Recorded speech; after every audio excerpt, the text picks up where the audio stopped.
Hello everyone, welcome to mathematical tangent. अगर आपने अभी तक इस चैनल को सब्सक्राइब नहीं किया है सो चैनल को जल्दी से सब्सक्राइब कर लीजिए, बिकॉज हम धीरे धीरे इस चैनल के थ्रू आपके हर कॉन्सेप्ट को क्रिस्टल क्लियर करने वाले हैं। और सिर्फ इतना ही नहीं, कॉन्सेप्ट क्लियर होने के बाद हम हर एनसीईआरटी क्वेश्चंस को भी कवर करेंगे। तो let us start with today's concept. हाँ जी, तो आज का हमारा कॉन्सेप्ट है decimal expansion to p by q form. चलिए, इससे पहले थोड़ा सा आपको पीछे लेके चलते हैं। अगर आपने इससे पहले वाली वीडियो नहीं देखी देन प्लीज जरूर देखिएगा। इससे पहले हमने ये समझा था कि अगर मेरे पास कोई भी रैशनल नंबर है तो मुझे पता है वो पी बाई क्यू फॉर्म में होगा। कोई भी रैशनल नंबर हमारे पास पी बाई क्यू फॉर्म में होता है। और अगर कोई भी rational number p by q form में, इट मीन्स हम उसका डेसिमल एक्सपेंशन फाइंड आउट कर सकते हैं बहुत इजीली, न्यूमरेटर को डिनोमिनेटर से डिवाइड करके। ठीक है, और इसके बारे में हमने इससे पहले वाली वीडियो में अच्छे से समझा है। अब आ जाते हैं आज के कॉन्सेप्ट पे। आज का कॉन्सेप्ट है इसका इनवर्स, या इसका कह लो कन्वर्स। यानी अगर आपको डेसिमल एक्सपेंशन दिया हुआ है तो उसे हम p बाई क्यू फॉर्म में कैसे कन्वर्ट करेंगे, या थोड़ा और अच्छे से समझते हैं। मान लीजिए मेरे पास डेसिमल एक्सपेंशन है 0.5, तो आज हम ये समझेंगे, हम ये पता करेंगे कि मेरे सामने जो डेसिमल एक्सपेंशन है वो किस रेशनल नंबर का है। किस रेशनल नंबर का है, जी हाँ, किस नंबर को किससे डिवाइड करके मुझे वो डेसिमल एक्सपेंशन मिला। तो आइए शुरू करते हैं। देखिए, इससे पहले हम शुरू करें, मैं आपको बता दूं, ये जो कॉन्सेप्ट है मैं दो वीडियोस में कवर करने वाली हूँ। आज पार्ट 1 है। आज के पार्ट में हम कॉन्सेप्ट को अच्छे से समझेंगे, because understanding the concept is as important as doing the practice. और इसके पार्ट 2 में हम एनसीईआरटी क्वेश्चंस को अच्छे से खंगालेंगे जो भी इस कॉन्सेप्ट पर बेस्ड है। अब ध्यान से सुनिए, यहाँ आपको नजर आ रहा होगा मैंने इसे दो टाइप में डिवाइड किया है। जी हाँ, ये दो टाइप आपको अच्छे से समझना है। अब ये दो टाइप क्यों है भाई, या ये दो टाइप क्या है?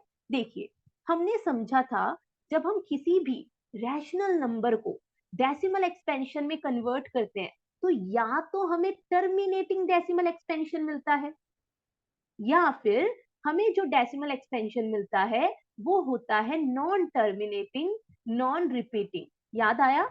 अगर आपने वीडियो नहीं देखी, sorry, non terminating repeating, repeating, अगर आपने ये वीडियो नहीं देखी देन जल्दी से देख लीजिएगा।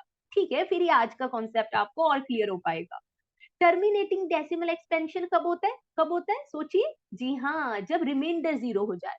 और नॉन टर्मिनेटिंग रिपीटिंग कब होता है? बिल्कुल, जब रिमाइंडर कभी 0 हो ही ना। ठीक है भाई, ये तो हमने समझा। अब शुरू करते हैं। देखिए, दो टाइप इसीलिए डिवाइड है ताकि आपको प्रश्न देखते ही पता चल जाए कि वो टाइप 1 है या टाइप 2 है। टाइप 1 इज वेरी इजी, बहुत इजी है। लेकिन टाइप 2 में थोड़ा सा स्टेप्स है, लेकिन वो भी हम अच्छे से समझने वाले हैं आज। चलिए, फॉर एग्जाम्पल पहले मैं टाइप 1 ही ले लेती हूँ। जैसे 3.5 ले ले, ठीक है, जैसे 2.92 ले लेते हैं। इस तरह से ये टर्मिनेटिंग है। आज हम अगेन कॉन्सेप्ट समझने वाले हैं एक दो क्वेश्चंस के थ्रू, लेकिन अगली वीडियो में पार्ट 2 में हम अच्छे से एनसीईआरटी क्वेश्चंस करेंगे। चलिए शुरू करते हैं। तो टर्मिनेटिंग कैसे करना होता है, या कैसे पता करें कि टर्मिनेटिंग वाला जो है वो कौन से रैशनल नंबर का डेसिमल एक्सपेंशन है? देखिए ध्यान से सुनिए। 3.5, अगर मैं आपसे पूछूं भैया ये कौन से p बाई क्यू, या कौन से p को q से डिवाइड किया कि 3.5 आ गया? देखिए बहुत सरल है, डेसिमल हटाइए। मुझे पता है जैसे ही यहाँ से डेसिमल हटेगा तो डिनोमिनेटर में उतने जीरो आ जाते हैं डेसिमल के बाद जितनी हमारे पास डिजिट है, या डेसिमल के राइट में जितनी डिजिट है। 3.5, जैसे ही पॉइंट हटा यहाँ मुझे एक डिजिट नजर आ रही है तो नीचे 10 आ जाएगा।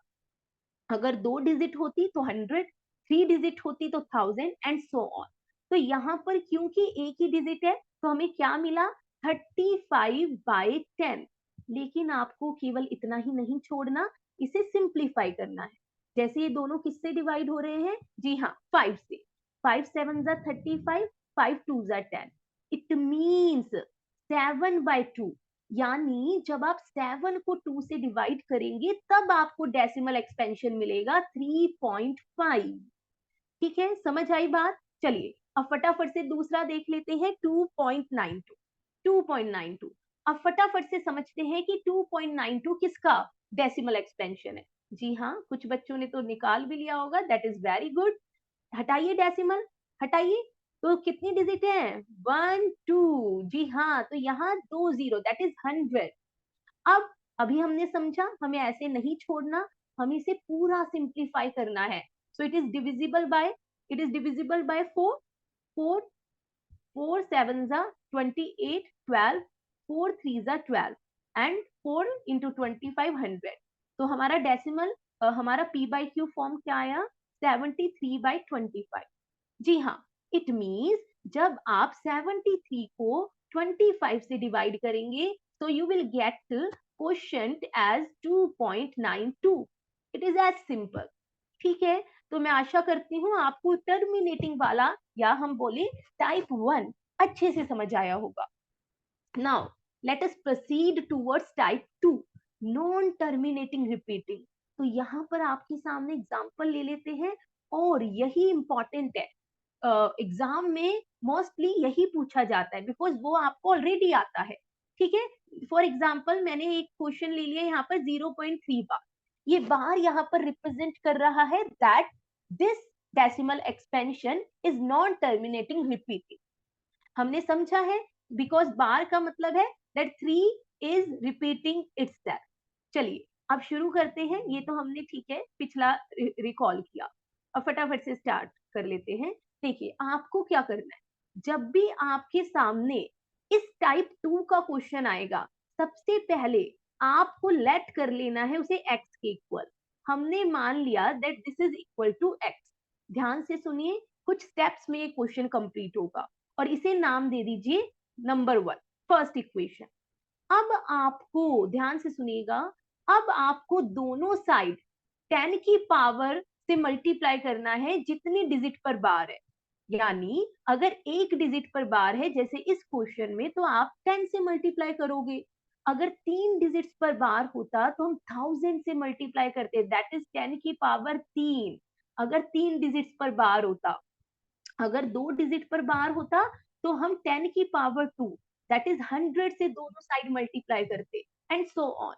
अब बिकॉज यहाँ पर एक डिजिट पर बार है, तो multiply, multiply both sides by 10। चलिए अब आपको कुछ नहीं करना, ये हमें दिया हुआ था, है ना, ये हमें दिया हुआ है, तो आपको LHS में भी 10 से मल्टीप्लाई कर देना है यहाँ, और RHS में भी 10 से मल्टीप्लाई करना है। अब आपको पता है 10 into x will be 10x, but ये क्या होगा, यही अब यहाँ पर मेन मुद्दा है। 0.3 बार को 10 से मल्टीप्लाई करने पर हमें क्या मिलेगा? चलिए इसका मैग्निफिकेशन व्यू देखते हैं यहाँ पर। ये सिर्फ आपको समझाने के लिए यहाँ पर किया जा रहा है। अगेन ये आपका रफ वर्क होगा, पेपर में आपको ये फेयर में नहीं करना होता। चलिए सुनिए, देखिए 0.3 बार का मतलब क्या होता है? 0.333 एंड 3 इज रिपीटिंग, और हमें करना है मल्टीप्लाई बाय 10।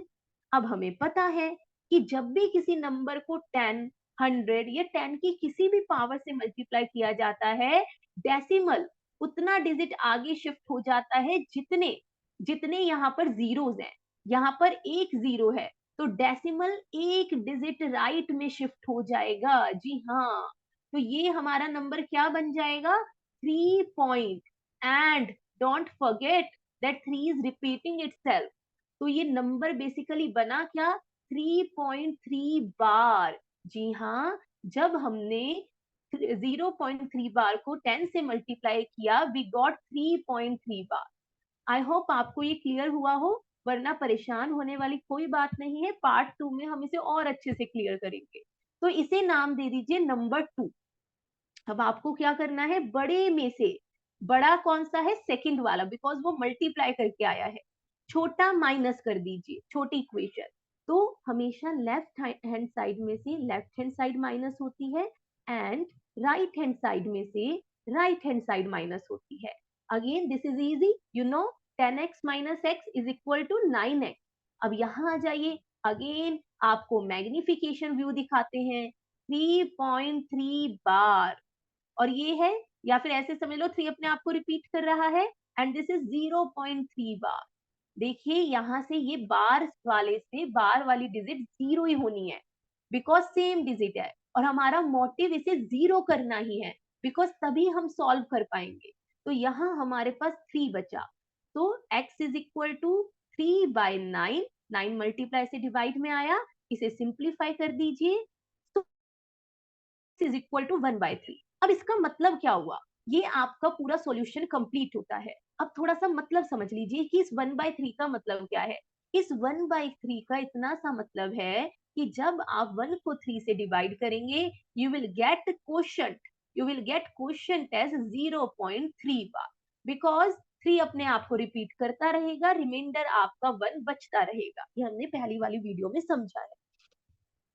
अच्छा, एक और बात बता दूं, क्यों हम ये 10 या 100 या 1000 से डिवाइड करते हैं, बिकॉज ये क्यों का आंसर पता होना भी जरूरी है। बिकॉज जब आप multiply, not divide, sorry, multiply क्यों करते हैं, बिकॉज जब हम मल्टीप्लाई करते हैं तो हमें ऐसी फॉर्म मिल जाती है कि जब आप माइनस करो, दोनों इक्वेशंस को माइनस करो, तो ये बाहर वाली वैल्यू जीरो हो जाए, और हमारा अल्टीमेट एम इस बाहर वाली वैल्यू को जीरो करना है, बिकॉज ये बाहर वाली वैल्यू तो प्रॉब्लम क्रिएट कर रही है, यही तो हमें वो पी बाई क्यू फॉर्म निकालने नहीं दे रही। भाई टर्मिनेटिंग वाले में तो नहीं थी हमारे पास ऐसी कोई बार वाली वैल्यू, इसलिए हमने बड़ी इजीली इनका पी बाई क्यू फॉर्म निकाल लिया, बट यहाँ पर हमारे पास ये बार वाली वैल्यू है, तो इस बार वाली वैल्यू को एलिमिनेट करने के लिए हमें ये मल्टीप्लीकेशन करना पड़ता है। तो आज का कॉन्सेप्ट हमारा यहीं पर क्लियर होता है। थैंक यू सो मच, आपने इतने पेशेंट होके आज के कॉन्सेप्ट को समझा। अगली वीडियो जल्द आएगी, पार्ट 2, जिसमें हम इस कॉन्सेप्ट के एनसीईआरटी क्वेश्चंस को कवर करेंगे। तो थैंक यू सो मच।